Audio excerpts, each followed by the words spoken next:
अस्सलामुअलैकुम दोस्तों, ये है जनाब मेरा फेवरेट ट्रैक्टर न्यू हॉलैंड का अलगाजी 65 HP।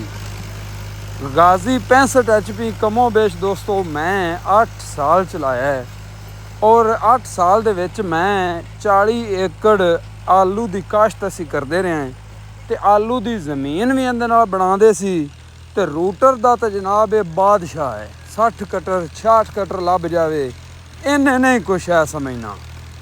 इंजन बड़ा तगड़ा है, PTO तो मुड़ सारे लोग ही जानते हैं, न्यू हॉलैंड बादशाह है। तो हुण चल रही है जनाब डिस्कां ते मजाल है डिस्कां ते तवे ही हेठां लगन पे देंदा होवे ते माशाअल्लाह साउंड सुनो ट्रैक्टर दा। खावर भाई जिहड़ा ना इनू ड्राइव कर रहे ने ते खावर भाई दा ट्रैक्टर है 2021 मॉडल 2021 मॉडल टोटल ट्रैक्टर जैनीअन है तो खावर बाई की सांभ जी है ना वो भी बड़ी है, ख्याल बड़ा ट्रैक्टर का करते हैं।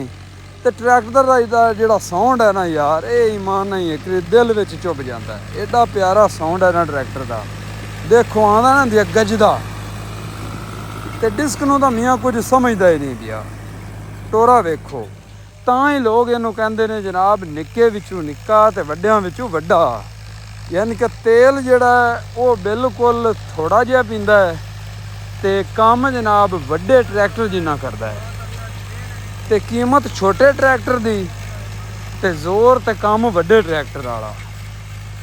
ते जिमीदारे दे हक विच जनाब बड़ा ही बेस्ट ट्रैक्टर है, बड़ा ही अच्छा मन्ना जावन वाला ट्रैक्टर है ते लोग इनू इस वजह तो ही ज़्यादा पसंद भी करते हैं। माशाअल्लाह तुसी टोरा वेखो आपने ना सिर्फ वीडियो बनांदा 4 क्लिप ते उन जनाब 4 कनाली वाह ते ऐं रख दित्तियां। तुहानू किद्दां दा लग्गा ज़रूर दसना है।